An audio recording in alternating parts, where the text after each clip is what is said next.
Imagina que eres un médico reconocido. Has dedicado años de tu vida a llegar hasta donde estás y sabes que una sola decisión puede definir tu futuro. Pero una noche ocurre algo que te hace cuestionarlo todo. Un hombre llega al hospital en estado crítico y tú estás listo para operarlo. Sin embargo, antes de entrar al quirófano recibes una orden. Debes dejar a ese paciente y atender a otra persona, alguien más importante. Alguien con más influencia o alguien cuya vida, según el hospital, vale más. Y obedeces, porque es lo que esperan de ti y porque así funciona el sistema. Pero cuando todo termina, la esposa de aquel hombre se acerca y te hace una pregunta que no puedes sacar de tu cabeza. ¿Mi esposo murió porque no era importante? Y desde ese momento, algo cambia dentro de ti. Tiempo después, vuelves a encontrarte ante una situación similar. Un gobernador poderoso llega al hospital necesitado de una operación urgente. Pero antes que él, ha llegado un niño con una bala en la cabeza. No eliges al niño porque sepas quién será en un futuro. No lo eliges porque sepas que es especial. Lo eliges porque llegó primero. Porque es el paciente que necesita tu ayuda. Porque después de aquella mujer ya no puedes aceptar la idea de que una vida valga más que otra. Y entonces salvas al niño. Lo que Tenma no sabe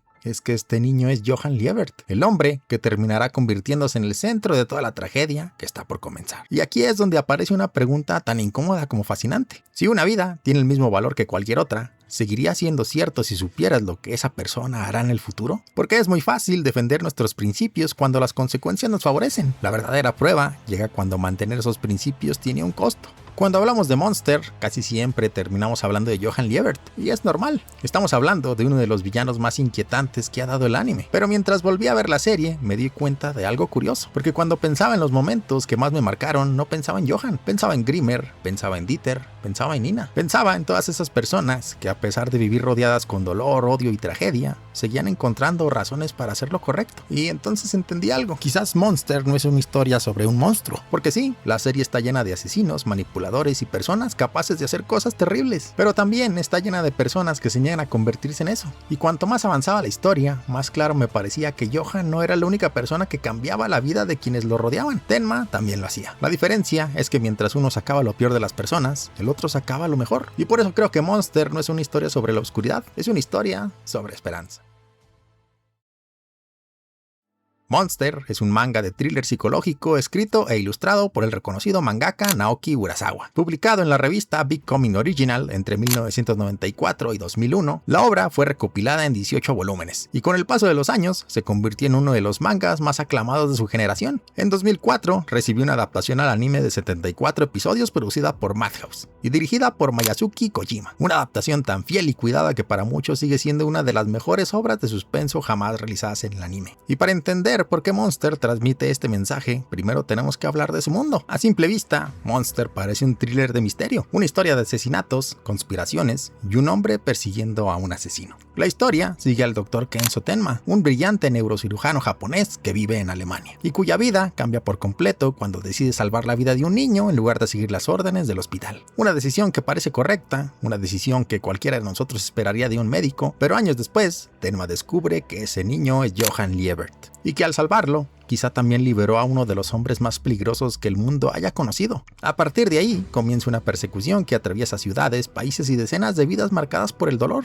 Pero lo curioso es que conforme avanza la historia, te das cuenta de que Monster nunca estuvo realmente interesado en resolver el misterio, porque el verdadero centro de la obra no es descubrir quién es Johan, es descubrir qué lleva a una persona a convertirse en un monstruo. Y para responder esa pregunta, la serie nos presenta un mundo donde la moral de las personas es puesta a prueba constantemente. Un mundo lleno de abandono, guerra, abuso, manipulación y tragedias que dejan cicatrices difíciles de borrar. Aquí casi todos tienen motivos para odiar, motivos para rendirse, para perder la fe en los demás, y muchos terminan haciéndolo. Algunos se convierten en asesinos, otros en manipuladores y otros simplemente dejan de creer en las personas. Por eso, cuando pensamos en Monster, solemos recordar toda esa oscuridad, los monstruos, la violencia, las heridas que nunca terminaron de sanar. Pero es precisamente en medio de toda esa oscuridad donde la historia encuentra algo mucho más importante, porque mientras algunos personajes se dejan consumir por ella, otros luchan todos los días por conservar su humanidad. Conforme la historia avanza, hay algo que empieza a quedar claro. Johan no es el único monstruo dentro de Monster. De hecho, la serie está llena de ellos. Pero no hablo de asesinos o criminales. Hablo de las heridas, los miedos, los traumas y las obsesiones que viven dentro de cada personaje. Johan representa el vacío, la idea de que la vida no tiene valor y de que todo puede desaparecer sin dejar rastro. Roberto es el resultado de una vida marcada por la violencia, un hombre al que la guerra le arrebató tanto que terminó perdiéndose a sí mismo. Long deja que su obsesión por encontrar la verdad lo aleje de su familia y de las personas que tiene alrededor. Eva vive consumida por el orgullo, el resentimiento y la necesidad de demostrar algo. Y detrás de muchos de ellos aparece la sombra del Kinderheim 511 y de Bonaparte. Personas e instituciones que intentaron moldear seres humanos como si fueran experimentos. Como si el dolor pudiera utilizarse para fabricar personas más fuertes. Pero quizá lo más interesante es que la oscuridad no existe únicamente en quienes consideramos villanos. También aparece en quienes intentaron hacer lo correcto. Tenma quiere salvar vidas, pero llega a preguntarse si matar a Johan sería la única forma de detenerlo. Nina carga con recuerdos que podrían haberla consumido por completo. Grimmer lucha constantemente contra una parte de sí mismo que apenas comprende, y Dieter crece convencido de que la violencia es algo normal. Por eso creo que Monster nunca intenta decirnos que existen buenas personas o malas personas. Lo que intenta mostrar es algo mucho más incómodo, que todos tenemos un monstruo dentro, y que la diferencia no está en quien lo posee, sino en quien decide enfrentarlo.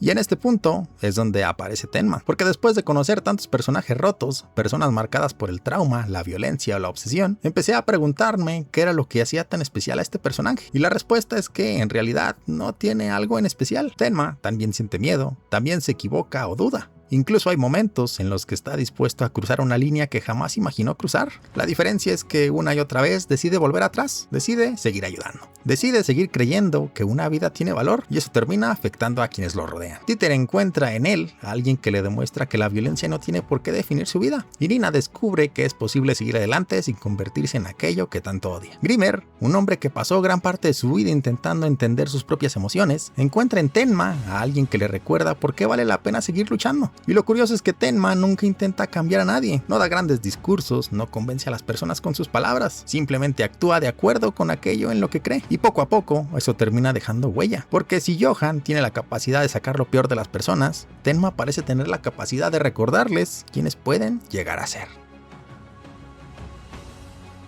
Y mientras pensaba en todo esto, me di cuenta de algo que nunca había considerado. Quizá Johan y Tenma no son tan diferentes como parecen, y sé que suena extraño. Uno es el villano de la historia, y el otro pues es el héroe. Uno destruye vidas, y el otro intenta salvarlas. Pero si observamos cómo afectan a las personas que los rodean, ambos provocan exactamente el mismo fenómeno. Los dos cambian a la gente. A lo largo de la serie, vemos personas que después de encontrarse con Johan terminan tomando decisiones que jamás habrían imaginado. Algunos se dejan consumir por el miedo, otros por el odio, otros simplemente dejan de encontrar sentido en sus vidas. Y Johan no necesita obligarlos, no necesita ni amenazarlos. De alguna manera, logra encontrar aquello que ya estaba roto dentro de ellos y empujarlos hasta el límite. Pero algo muy parecido ocurre con Tenma. Dieter o Grimmer no serían la misma persona sin él. Incluso, muchos de los personajes que apenas coinciden con Tenma durante un breve momento terminan recordándolo años después. Y no necesariamente porque les haya salvado la vida, sino porque les recordó lo que habían olvidado, que todavía podían confiar en alguien, que todavía podían hacer lo correcto, o que todavía podían creer en las personas. Y entonces entendí que la verdadera batalla de Monster nunca ocurre entre Johan y Tenma, o al menos no únicamente. La verdadera batalla ocurre en el corazón de cada persona que conocen, porque ambos dejan una marca. Ambos transforman vidas y ambos son capaces de cambiar el rumbo de alguien para siempre. La diferencia está en aquello que despiertan.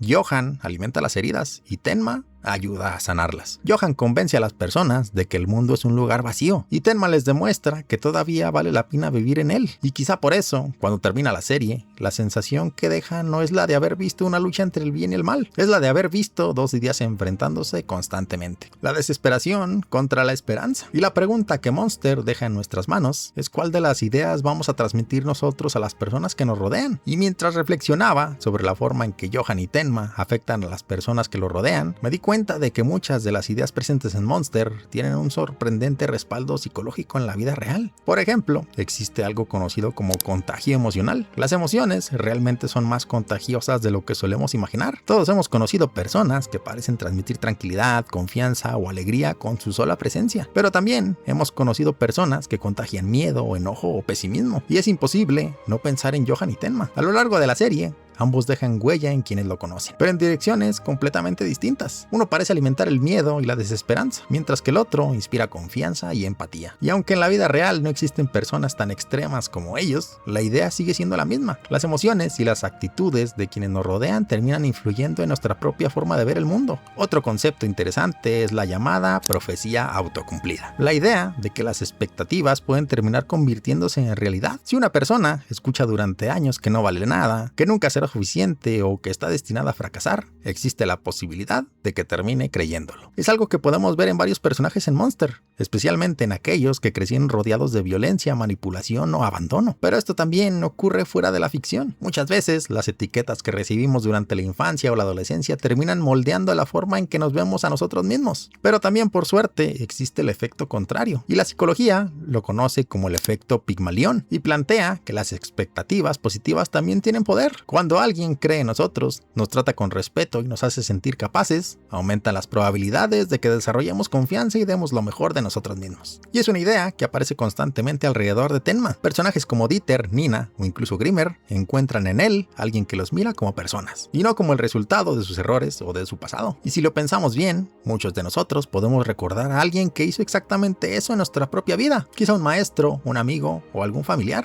Alguien que vio algo en nosotros antes de que nosotros mismos pudiéramos verlo. También podríamos encontrar algo llamado como la teoría del aprendizaje social. Esta teoría sostiene que aprendemos observando, no solamente escuchando. Observamos a nuestros padres, a nuestros amigos, a las personas que admiramos y muchas veces terminamos imitando su forma de actuar. Algo parecido ocurre con Tenma. Rara vez cambia a las personas mediante discursos, lo hace a través del ejemplo. Y eso mismo sucede todos los días a nuestro alrededor. Las personas suelen aprender más de lo que hacemos de lo que decimos. Finalmente está la resiliencia, quizá el concepto que mejor resume toda la obra. La resiliencia es la capacidad de seguir adelante después de experiencias difíciles. No significa ignorar el dolor ni fingir que nada ocurrió. Significa que nuestras heridas no tienen por qué definir nuestro futuro. Y Monster está lleno de ejemplos de ello. Johan, Nina, Grimmer, Roberto y muchos otros personajes cargan con traumas profundos, pero cada uno responde de manera distinta, porque al final la serie parece recordarnos algo importante. Lo que nos ocurre influye en nosotros, pero no necesariamente decide quiénes seremos.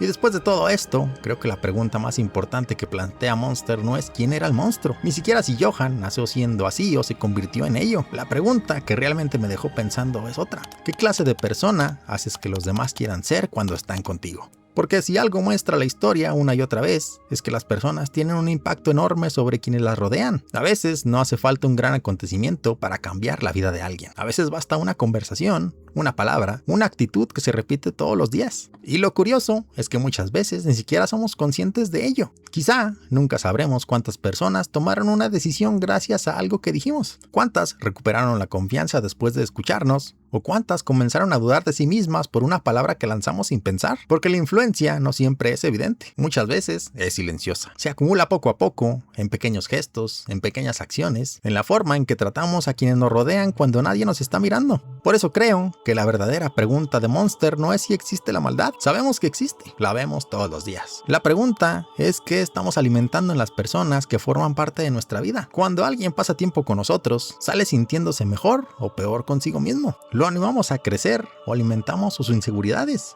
¿Lo inspiramos a ser una mejor persona o reforzamos sus peores impulsos? Porque al final todos dejamos una huella, todos influimos en alguien. La diferencia está en el tipo de influencia que elegimos ejercer. Y quizá por eso la historia de Johan y Tenma resulta tan poderosa, porque representan dos posibilidades que existen dentro de todos nosotros: la capacidad de sacar lo peor de alguien o la capacidad de ayudarle a encontrar lo mejor de sí mismo. Y aunque probablemente nunca cambiaremos el mundo entero, sí tenemos la posibilidad de cambiar el pequeño mundo de las personas que nos rodean. Y la pregunta es, ¿qué clase de cambio queremos provocar?